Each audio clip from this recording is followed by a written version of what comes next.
Yo, sekarang video yang kelima dan terakhir. Kali ini akan agak unik jurnal yang dikutip, yang dibahas. Judulnya Pentecostalism and Development. The Role and Prospect of Prosperity Gospel in the Socio-Economic Development of Nigeria. Justru akan mempelajari bahwa si Injil Kemakmuran ini membawa eh, pertumbuhan atau pengembangan sosioekonomik di Nigeria. Wow, interesting. Ya, diterbitkan di tahun 2020 jurnalnya oleh seorang penulis bernama Ofiong Asokuo, mudah-mudahan benar cara bacanya. Ya. Injil Kemakmuran adalah doktrin populer yang diajarkan dan dipraktekkan oleh banyak gereja Pentakosta di Nigeria. Doktrin ini telah meningkatkan dan memperbaiki status keuangan banyak gereja Pentakosta sehingga memungkinkan mereka untuk melaksanakan beberapa proyek yang telah meningkatkan kesejahteraan sosial ekonomi banyak orang. Proyek-proyek tersebut meliputi pendirian sekolah, universitas, percetakan, pemberdayaan keuangan anggota mereka, penyediaan paket kesejahteraan dan perawatan bagi yang membutuhkan. Nah, makalah ini ditulis untuk menyoroti makna Pentecostalism, Injil Kemakmuran, dan juga koneksinya dengan pembangunan di Nigeria. Makalah ini juga mencoba menjelaskan bagaimana Injil Kemakmuran dalam konteks beberapa gereja Pentakosta di Nigeria telah memberikan kontribusi bagi kesejahteraan sosioekonomik banyak orang. Interesting. Ya, Prosperity Gospel secara singkat seperti sudah dibagikan di 4 video pertama, itu Injil Kemakmuran adalah kepercayaan doktrin agama Kristen, ya, salah satunya. Pokoknya intinya mereka menyatakan bahwa Tuhan menyediakan bagi mereka yang berkenan kepadanya. Tuhan akan selalu menyediakan sukses secara finansial dan berbau sosioekonomi gitu ya, bagi mereka orang-orang berkenan kepadanya. Dinyatakan bahwa orang percaya berhak atas berkat dengan menabur benih melalui pembayaran perpuluhan atau persembahan yang setia, bahwa Tuhan menyebabkan atau membuat anak-anaknya makmur ketika mereka hidup berdasarkan prinsip-prinsip kerajaan sorga dan menjalankan iman mereka dalam berkaitan dengan kebaikan Tuhan. Memberi adalah rahasia menerima, itu ajaran umumnya. Ya, itu juga berarti bahwa kebaikan Tuhan yang berlimpah akan dinikmati oleh mereka yang mendisiplin diri untuk berani, ya, percaya, berani ambil resiko dan bertekad khususnya dalam memberi, ya, dan setia dalam memberi. Orang-orang percaya berhak atas kesehatan dan kekayaan, dan bahwa mereka dapat memperoleh berkat-berkat ini melalui positive faith confessions dan menabur benih melalui pembayaran persepuluhan dan persembahan yang setia. Singkatnya, Injil Kemakmuran menyatakan bahwa Tuhan telah menyediakan semua kebutuhan mereka yang menyembah dan melayaninya. Ya, karena itu mereka dorong untuk menerimanya melalui iman, pelayanan, pengorbanan, dan persembahan kepada Tuhan. Ya, berkaitan dengan development atau pengembangan di dalam konteks jurnal ini dipandang sebagai peningkatan kesejahteraan dan kemajuan masyarakat. Atau pengembangan atau yang disebut juga pembangunan juga berarti sebagai berikut: investasi pada manusia melalui pendidikan, kesehatan, gizi, dan keluarga berencana, menciptakan iklim yang tepat bagi suatu perusahaan dengan memastikan pasar yang kompetitif, menghilangkan keakuan pasar, memperjelas struktur hukum, dan menyediakan infrastruktur, mempercepat integrasi dengan ekonomi global melalui promosi perdagangan terbuka dan arus modal, dan memastikan stabilitas ekonomi makro. Ini arti development, ya, kurang lebihnya di artikel ini. Ciri-ciri pembangunan sebagai berikut: adanya jaminan sosial, pelaksanaan keluarga berencana yang bertanggung jawab dan dermawan, peningkatan mekanisasi dan modernisasi pertanian dan sektor ekonomi fungsional, artikulasi dan adopsi ideologi nasional sebagai dasar penanaman nilai-nilai sosial yang efektif untuk pendidikan politik rakyat, dorongan pengembangan ilmu pengetahuan dan teknologi, penyediaan kebijakan kependudukan yang layak berdasarkan tata yang akurat untuk tujuan perencanaan sosial ekonomi yang efektif, penyediaan lapangan kerja yang akurat, penyediaan konstitusi yang menjamin keadilan, kesetaraan, dan hak asasi manusia. Singkatnya, pengembangan atau development menyeratkan kemajuan, perbaikan, perubahan, dan kesejahteraan umum. Nah, ini meningkatkan kesejahteraan rakyat dalam semua aspeknya, gitu ya. Nah, posisi Injil Kemakmuran di gereja-gereja Pentakosta di Nigeria sebagai berikut: menetapkan jadi makalah ini ditulis untuk menunjukkan ya, bahwa ada hubungan antara Injil Kemakmuran dan pembangunan khususnya bagi gereja-gereja Pentakosta di Nigeria, bahkan mempengaruhi Nigerianya sendiri, negara Nigeria sendiri. Ya. Injil Kemakmuran diberitakan secara luas oleh banyak gereja Pentakosta, meskipun beberapa lebih menekankannya daripada yang lain, ya, terutama berkaitan dengan ajaran dan kepercayaan yang melibatkan isu-isu pemberian perpuluhan, persembahan, dan penaburan benih secara teratur di sebagian besar pertemuan gereja. Injil Kemakmuran adalah dasar mesin atau katalisator yang membuat jemaat selalu memberi kepada berbagai gereja yang mengajarkannya. Persembahan juga mencakup sumpah dan sumbangan atau janji iman, ya. Janji iman ini melibatkan situasi di mana seorang meminta bantuan dari Tuhan dan berjanji untuk berterima kasih kepada Tuhan dengan memberikan uang atau hadiah atau apapun itu, dan juga berikan kesaksian jika bantuan itu ternyata Tuhan kabulkan atau Tuhan berikan, ya. Janji iman atau sumbangan yang diberikan untuk proyek-proyek tertentu di gereja, para anggota didorong untuk memberi atau menjanjikan sejumlah uang yang ya maksudnya cukup wajar untuk proyek-proyek tersebut, pengembangan proyek-proyek tadi. Nah, penaburan benih melibatkan dorongan kepada para anggota untuk memberikan persembahan atau sumbangan sebagai cara untuk mendapatkan kembali 100 kali lipat. Ini tipikal ya pengajaran Injil Kemakmuran, memberi untuk lebih banyak lagi diberi. Harapan untuk mendapatkan kembali hasil yang sebanding dengan apa yang ditabur mendorong orang untuk memberi atau menabur persembahan yang lebih besar. Pemberian persepuluhan adalah hal yang umum di gereja-gereja Pentakosta. Persepuluhan adalah 1/10 dari pendapatan orang Kristen yang harus dibayarkan kepada gereja secara berkala dan wajib. Semua jenis sumbangan, persembahan atau persepuluhan dimaksudkan untuk mendukung pekerjaan pelayanan dan juga para pendetanya.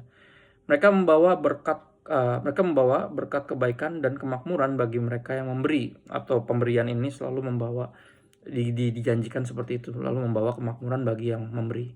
Persembahan dan sumbangan ini juga memperkuat gereja secara finansial dan memungkinkan gereja-gereja ini untuk berkontribusi pada kesejahteraan sosial ekonomi dan pembangunan masyarakat melalui berbagai proyek-proyek mereka. Bahkan sekali lagi kontribusi bisa membawa kontribusi untuk pembangunan sosioekonomik sekali lagi negara Nigeria dari gereja-gereja Pentakosta yang mengajarkan prosperity gospel. Ya, peran Injil Kemakmuran dalam pembangunan sosioekonomik Nigeria dijelaskan seperti ini. Ya, dapat dipahami dengan baik dari perspektif bagaimana pengajaran ini atau telah memperkaya dan memungkinkan beberapa gereja, ya, Pentakosta untuk memenuhi perannya dalam sekali lagi proyek-proyek semua tadi. Injil tersebut bagikan api roh atau mesin yang menyalakan dan menggerakkan gereja-gereja untuk melaksanakan proyek-proyek yang bermanfaat bagi masyarakat. Kontribusi jadi ini di makalah di jurnal ini juga dijelaskan ada 2 contoh gereja yang punya peran yang besar di Nigeria. Gereja Pentakosta yang pertama namanya Living Faith atau Winners Chapel, yang kedua Christian Center Chapel atau City of Testimonies. Ya, gereja Living Faith telah meningkatkan pembangunan sosioekonomik masyarakat dengan cara-cara berikut. Yang pertama, pemberian beasiswa dan tunjangan bagi siswa yang membutuhkan di berbagai tingkatan. Penyediaan lapangan kerja bagi banyak orang di sekolah-sekolah perguruan tinggi dan universitas milik gereja. Ada praktek rutin menyumbangkan pakaian, makanan, uang untuk orang-orang yang kurang mampu di dalam dan juga di luar gereja. Gereja menyelenggarakan lokakarya bisnis dan pelatihan atau seminar untuk mengembangkan jemaat dan meningkatkan kesejahteraan ekonomi mereka. Gereja juga membiayai usaha skala kecil atau UMKM kalau di kita, dan melalui penyediaan pinjaman skala kecil. Gereja memiliki departemen kesejahteraan yang mengurus dan meningkatkan kesejahteraan anggota dan juga non-anggota jemaat atau bukan. Ya, gereja secara teratur melakukan kunjungan atau penjangkauan ke panti asuhan, penjara, dan rumah sakit pembesukan. Ya, kunjungan tersebut meliputi sumbangan, konseling, doa, dan pelayanan rohani lainnya. Gereja mainkan peran yang efektif dalam merekomendasikan jemaatnya untuk jabatan pekerjaan atau jabatan lain sebagai misalnya wasit, penjamin, wali amanat, sehingga meningkatkan kemajuan ekonomi mereka. Jadi banyak juga membuka lapangan pekerjaan. Selain hal di atas, gereja telah mendirikan 2 universitas, yaitu Covenant University di Ota dan Landmark University di negara bagian Kwara, jadi Nigeria. Mereka juga telah mendirikan sekolah-sekolah di semua kantor pusat gereja di negara bagian mereka tersebut. Sekolah-sekolah ini terdiri dari taman kanak-kanak, sekolah dasar, sekolah menengah, sekolahnya disebut Kingdom Heritage Schools. Ya, sekolah-sekolah ini menyediakan pendidikan, pelatihan, dan keterampilan yang memungkinkan banyak orang untuk meningkatkan kesejahteraan ekonomi dan sosial mereka. Lebih jauh lagi, gereja telah mendirikan Dominion Publications yang merupakan perusahaan penerbitan yang memberikan layanan komersil, menyediakan lapangan kerja bagi banyak orang. Wow, yang kedua namanya gereja Christian Center Chapel International atau City of Testimonies. Ini juga memberikan kontribusi yang serupa terhadap pengembangan sosioekonomik masyarakat, dijelasin secara detail. Mereka memiliki departemen kesehatan sendiri, ya, yang peduli terhadap kesehatan para jemaat dan juga non-jemaat yang membutuhkan. Hari-hari kesejahteraan khusus diadakan setiap bulan untuk mendukung orang miskin. Ya, gereja juga melakukan kunjungan ke panti asuhan, tempat penampungan tahanan, para janda dan juga orang-orang miskin lainnya untuk mendukung mereka, support mereka. Gereja memberdayakan para kaum mudanya secara ekonomi. Mungkinkah mereka memperoleh keterampilan melalui pelatihan, hibah, pinjaman, merekomendasikan anggota atau jemaat untuk pekerjaan, dan memperkenalkan serta mengekspos jemaat pada peluang kerja. Sekali lagi, mencarikan kerja sampai di level tersebut. Ya, kontribusi terhadap pembangunan sosioekonomik masyarakat ini berlaku untuk gereja-gereja Pentakosta berbasis teologi kemakmuran lainnya. Upaya mereka ditingkatkan dengan pemberitaan Injil kemakmuran yang memastikan ketersediaan dana yang cukup untuk mendukung proyek-proyek tersebut. Jadi karena diiming-iming berkat, jadi pemberiannya terus mengalir, dan ini memungkinkan justru di makalah ini digambarkan bisa seperti menjadi berkat bahkan buat negara sendiri. Dengan demikian, Injil kemakmuran telah memberikan kontribusi besar terhadap pembangunan sosioekonomik banyak orang melalui gereja-gereja ini. Untuk mempertahankan dan meningkatkan peran Injil kemakmuran ini, ada kebutuhan untuk menyarankan dan menyoroti cara untuk mencapainya. Nah, berikut adalah prospek Injil kemakmuran dalam pembangunan sosioekonomik Nigeria. Ya, walaupun sekali lagi makalahnya ini malah cenderung positif menilai atau sebagai penelitian, tapi basically secara garis besar kalau dibaca dia malah seperti setuju ya. Semua gereja harus meniru atau langkah-langkah gereja Pentakosta berbasis teologi kemakmuran ini dalam memastikan kesejahteraan jemaat dan juga masyarakat.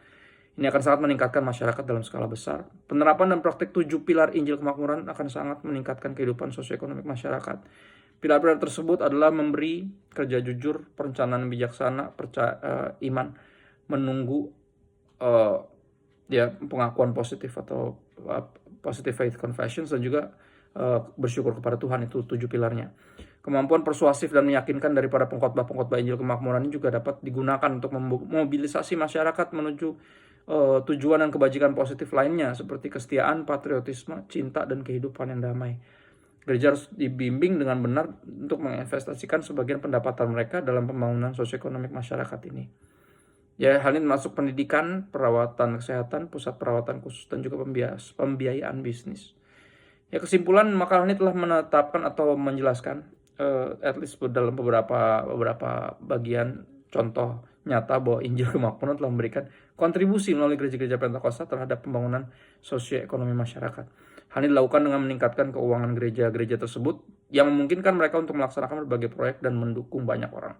Ya, interesting ya, ini malah menyoroti Injil kemakmuran ini malah membawa sebenarnya semacam hal yang positif. Tapi sekali lagi, ketika kita mengikut Tuhan dengan mental transaksional, ini aku tambahin yang ada di artikelnya, kita mempersiapkan orang untuk sedikit banyak juga kecewa, karena nggak semua yang kita minta bisa kita dapat, nggak semua yang kita minta dikabulkan oleh Tuhan. Ya, dan ini nggak berlaku secara secara menyeluruh atau pasti gitu ya. Jadi ini cuma contoh-contoh bagaimana dia bilang bisa berperan, dan bagaimana kalau artikel ini nggak mendukungnya gitu ya, nggak mendukung Injil kemakmuran, atau dia mendukungnya, saya juga bingung. Tapi basically sebenarnya dia bilang gereja-gereja ini harusnya belajar bagaimana caranya kita bisa memobilisasi jemaat yang membuat mereka bersemangat untuk bekerja, memberi, ya, sehingga bisa gereja bisa melakukan banyak hal. Interesting. Dan bagaimana dianggapnya gitu ya, bahkan gereja-gereja Pentakosta dengan basis teologi Injil kemakmuran perspektif gospel ini bisa seperti menjadi berkat bahkan bagi Nigeria sendiri. Nah, jadi aku tutup 5 video ini dengan video kelima khususnya yang ini dengan artikel yang cukup unik yang bisa menambah sedikit banyak pengetahuan lah tentang efek positif malah justru ya dari Injil kemakmuran ini, ya nanti akan membantu mestinya pengerjaan paper atau jurnal untuk artikel. Jadi ya doakan biar bisa berlangsung dengan baik, bisa memberikan kontribusi yang lebih baik dan berimbang tentang bagaimana menyikapi Injil yang salah ini, dan bagaimana gereja bisa memperbaikinya, dan khususnya para hamba-hamba Tuhan bisa dengan berani memberitakan kebenaran, karena hanya kebenaran bisa memerdekakan. God bless you.